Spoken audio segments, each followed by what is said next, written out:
कि जवानी में कई गजलें अधूरी छूट जाती हैं, कि जवानी में कई गजलें अधूरी छूट जाती हैं। जवानी में कई गजलें अधूरी छूट जाती हैं। कई ख्वाहिश तो दिल ही दिल में पूरी छूट जाती हैं। नया पढ़ रहा हूं। कई ख्वाहिश तो दिल ही दिल में पूरी छूट जाती हैं। जुदाई में तो मैं उससे मुकम्मल बात करता हूं। अब संभालना। जुदाई में तो मैं उससे मुकम्मल बात करता हूं। मुलाकातों में सब बातें अधूरी छूट जाती है। मुलाकातों में सब बातें अधूरी छूट जाती है।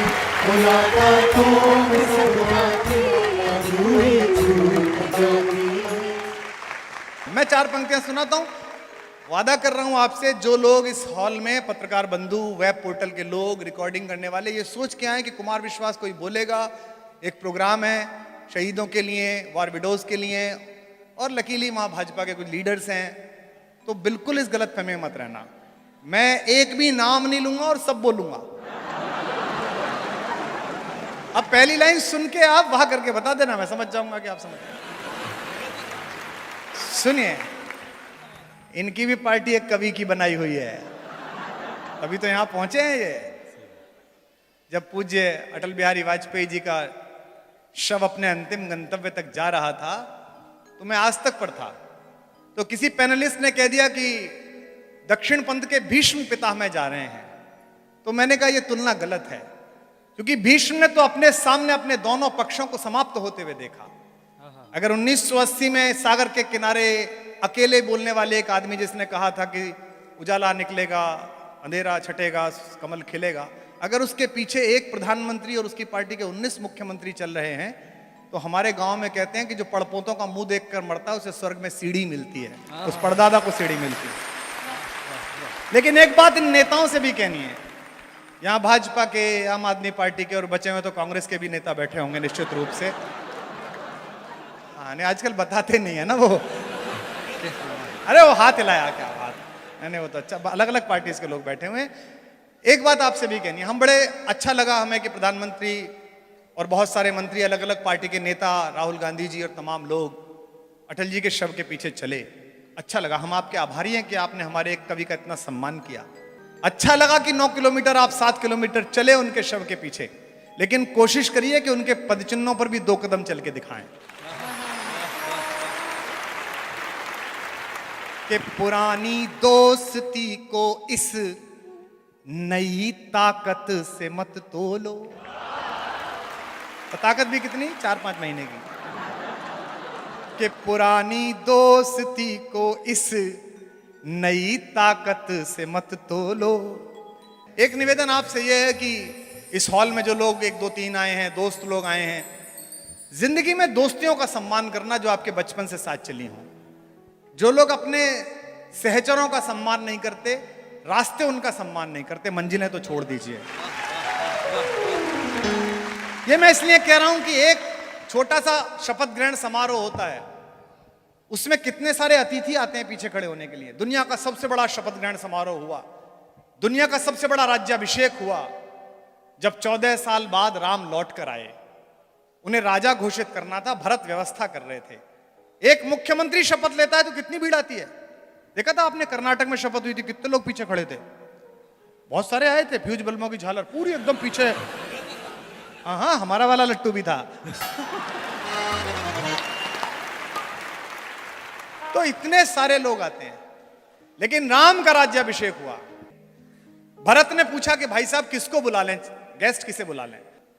मर्यादा पुरुषोत्तम ने कहा कि बेटा मैं तो जंगल में था, तो मुझे पता नहीं कौन राजा हो गया, कौन युवराज हो गया, तुम बुला लो किसी को भी। भरत ने कहा भैया किसी से तो मैत्री हुई होगी। बोले ये सुग्रीव, अंगद, हनुमान ये सब आए हैं साथ में, किसको बुला लूं। दोनों भाई सो गए। राम नींद में जाने वाले थे कि अचानक चौंक कर जगे। मां सीता उठ गई कि क्या हुआ? बोले मुझसे बड़ा अपराध हो जाता, मुझे भरत के पास जाना है। नंदीग्राम गए, उसका दरवाजा खुलवाया और कहा भरत बड़ा अपराध हो जाता, एक दोस्त बना था, उसका एक एहसान भी है, अकेला मेरा वही गेस्ट है। और सीरी फोर्ट में जहां बाहर ध्वनियां नहीं जाती, लेकिन अगर ध्वनि किसी रास्ते से जाती हो तो उस तट को पता चले, उस व्यक्ति को पता चले, राम के राज्याभिषेक में राम की ओर से जो एकमात्र ऑफिशियल गेस्ट आया था वो व्यक्ति था जिसने उन्हें गंगा पार कराई थी, जिसे केवट के नाम से जानते हैं।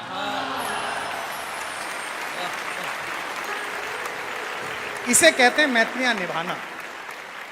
और राम कैसे खड़े हो गए उसके सामने, केवट के सामने? देने को कुछ था नहीं, जैसे माल्या के सामने पीएनबी।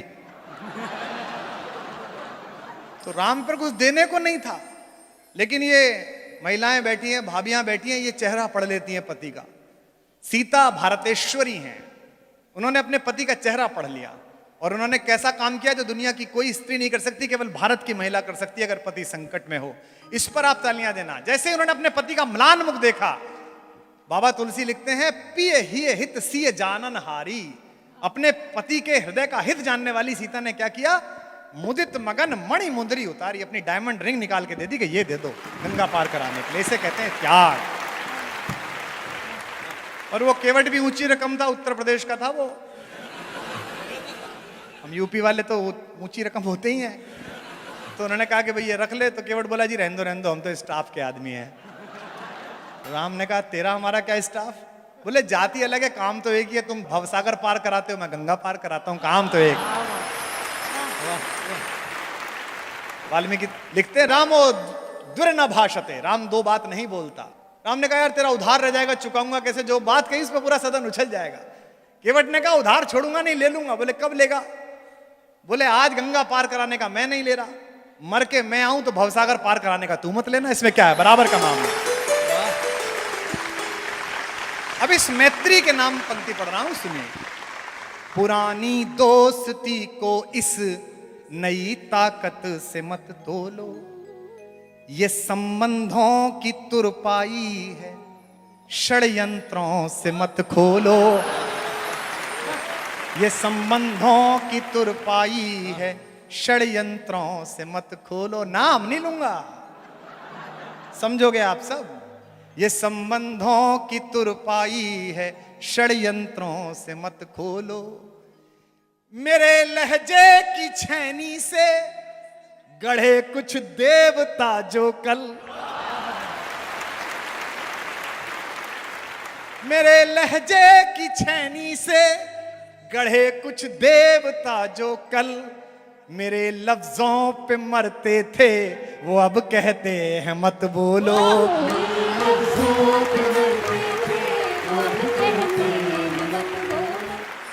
तो ये पाकिस्तान का तनाव जो चैनल दिखाते हैं, ये मूलतः उतना तनाव है नहीं। भारत पाकिस्तान पे मैं केवल एक लाइन समझ पाया हूं, वो आपको ठीक लगे तो मुझे बता देना अपनी तालियों से। फौजी बैठे हैं यहाँ पर, फौजियों के लिए प्रोग्राम है। एक ही बात है हम दोनों में कॉमन, जब भी झड़प होती है, युद्ध होता है, शुरू वो करता है, खत्म हम करते हैं, बस इतना अंतर है केवल।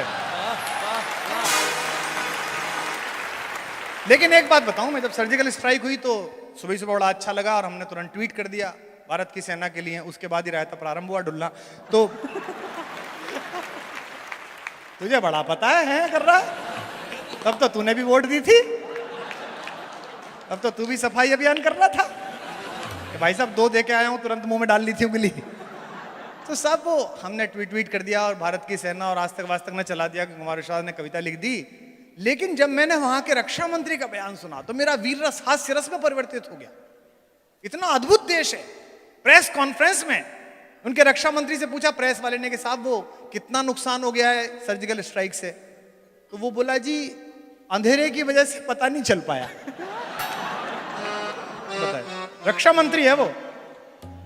मैंने कहा खां साहब घर जाओ, वहां भी लाइट नहीं थी। अलग अलग तरीके के लोग हैं वहां पर। कोई बात नहीं, कल हंस लेना आराम से।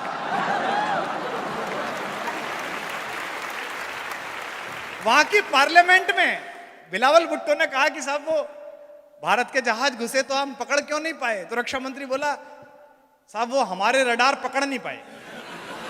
अबे मैंने कहा चीन से मार लोगे तो यही हाल होगा तुम्हारा।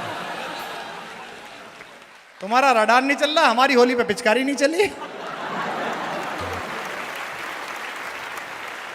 जो मैं या तुम समझ ले वो इशारा कर लिया मैंने, जो मैं या तुम समझ ले वो इशारा कर लिया मैंने। आपके लिए पढ़ता हूं। भरोसा बस तुम्हारा था, तुम्हारा कर लिया मैंने। भरोसा बस तुम्हारा था, तुम्हारा कर लिया मैंने। लहर है, हौसला है, रब है, हिम्मत है, दुआएं हैं। लहर है, हौसला है, रब है, हिम्मत है, दुआएं हैं। खोलना हाथ। किनारा करने वालों से किनारा कर लिया मैंने, किनारा कर